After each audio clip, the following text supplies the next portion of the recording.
In today's video, I'm going to teach you how to figure out your pal's IVs. That's right, they have IVs. So this way you can figure out which ones are best for your base, which ones are best for attack. I got my pal on my lap. Let's get into it.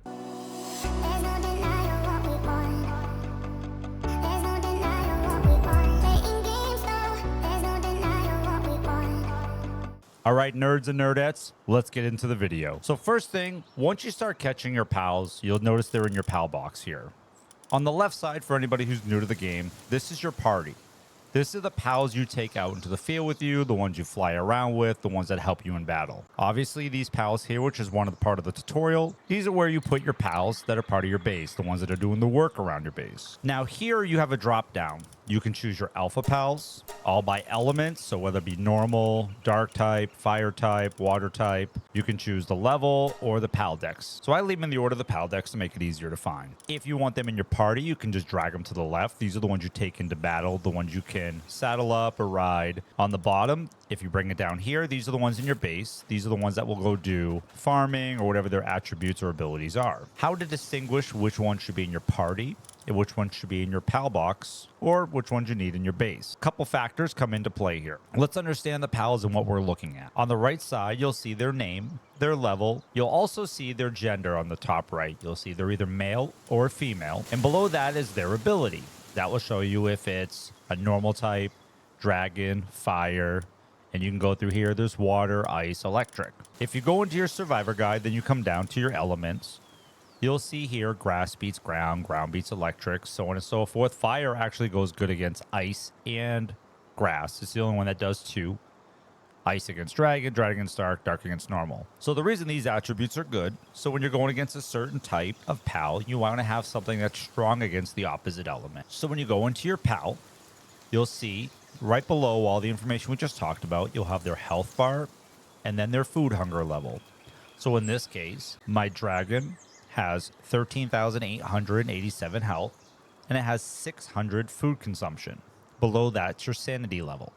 So we talked about last video when we built the base, we talked a little bit about food. That's your sanity level. That's what keeps them going. That's what keeps them sane. So below that box, you'll see where it says on the right here, attack, defense, and work speed. So this will depict how these pals are either in battle, in defense, or if they're good in the base. I'll show you one example on Foxspark.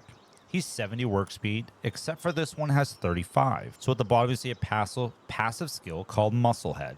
And we're going to touch base on passive skills. So this one has a higher attack at level 1. This one has 106. This one has 139. This one has 70 work speed. This one has 35.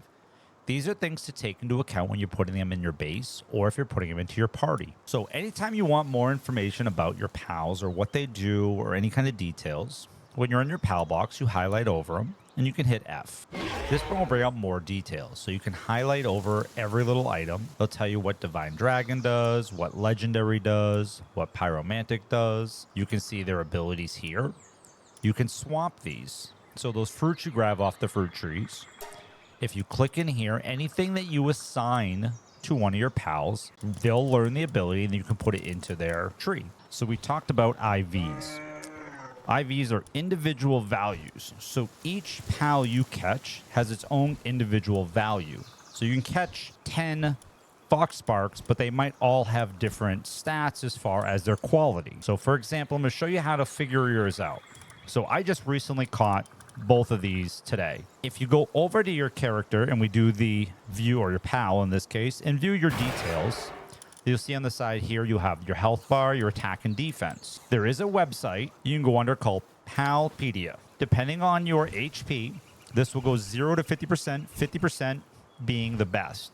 The attack and defense both max out at 30%. So if this is 50 or 30, these are your primary stats. So it goes by level. So I have an alpha at level 50. So I have the alpha. You go to the left side here, and you go all the way to 50. So this shows you what my base, if it was a 000%, what my pal should be at. Now you do have bonuses here for your passives. So your HP, 7,000. Mine is 8985. So I got to go all the way till my number on the right here gets close to 8985. So I'm about 30% there. My attack, 904, 754 without the bonus. So I got to go 904 since I have the bonus active. So we look at 904 and it's about 20%. Now you can remove these passives because if you don't have them on your character, it will drop down your options here. My defense is 729. Bonus is passive. So if I took this off, my bonus will go up. So since I have the bonus active, we'll go to 729. So I'm a 30 out of 50, a 20 out of 30, and a 24 out of 30. So these are my attributes. So your goal is to try to get to 50, 30, 30, or as close as you possibly can. On the right side where it says work suitability, everyone has a different ability. Some have multiple. Kindling is for your cooking, your ore smelting, things of that nature. Your planting is for your putting your wheat out, your tomato, your lettuce, so on and so forth. Handiwork. This is when you need help working around the base, if you need to craft something, or if you need them to build some schematics or things of that nature. Lumbering. This is all your tree grinding, anything that spawns in your base or at your tree farm. Medicine production. Later on, mid-game, late game, this is pretty important. There are spells and abilities that you can get to reset all of your attribute points. Transporting. So anything on the ground, anything on in the farming area that needs to be transported to a box, that's this. Watering, your crusher, your mill, your planting, all takes advantage of that. You're generating electricity. So your ore sack, your beacon, they charge your power station so you can run your assembly lines, your refrigerators, kitchens, things of that nature. Gathering, so anything in your wheat field, anything that's fully planted that needs to be picked, that's for your gathering. Mining is for your ores, your coal, your sulfur stuff in your base that needs to be mined. Cooling for your refrigerator, keeps all your information and details inside your fridge, lasting longer. Your farming, these are the things you put in your ranch. They drop certain items or find certain items that you can collect. Your chickens do your eggs, your cows do your milk. So Vixie, when she, in this case, is in your ranch, she will actually find spears and arrows. So you don't have to craft the spears, the PAL spears you run around with. She will find them. They will be on the ground. If there's a gatherer, they'll put them in a box for you. But you can collect these and just have a bunch of spears sitting around that you can use, especially early game. A phenomenal creature. If you want to know where to find certain pals, so say you want a Vixie early game or you're just starting out and it sounds like a great idea, you can click on your pal and you click habitat. It shows you where they spawn. So here is where your starting point is. If you go up the hill area, this is that beach, that walk down path. This is the dungeon where I walked you through in our first video. If you come back up here, this is generally where everybody has their base. So if you just come down this path and go left, you'll actually see Vixie all the way through this hill area. It is a low level area. You can go there as early as you'd like. Some of the things you need to know. So who crates? He does not seem to be active at this time. In the bottom right corner, you have night and day. If you click night, you'll see where all the who crates spawn. So these areas like this only are available to find them at night. So you have to make sure if you don't see them on this list, you scan between night and day because they might be on one or the other. So if you go to someone like Dragon and you go to their habitat, you're not going to see it night or day. What you need to know is some of these only can be found on your world map. Some of these are alpha bosses. So Dragon is up here. The only way to farm is to go up to this area and fight the alpha pal. You'll see alpha pals all over the map. This is a chance to collect them here. They have higher abilities, better chances to get better skills than finding them. Beacon, one of those special ones where you can get the alpha, or if you go to your pal decks, you can go to habitat and you see they spawn up here. Some of them, for example, like Grisbolt. Grisbolt you can catch at these sanctuaries. So there's 3 of them on the map. There's one on the west side of the map, and there's one on the northern east side of the map called the south. It's kind of in the middle. But all these areas have specialty spawns. The abilities we discussed earlier, it will show you here what they do when they're level. So it starts at level 1 and goes to level 4. So he is a max electricity for the generators. He also does 3 transport and 2 handiwork. So if he's not doing this, he'll be doing one of these other 2 items.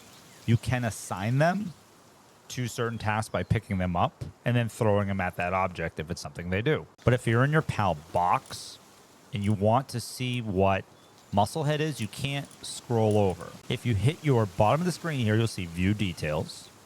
You can actually open up their full page. It'll show you all their abilities, their food, their work. So he's passive skills -50.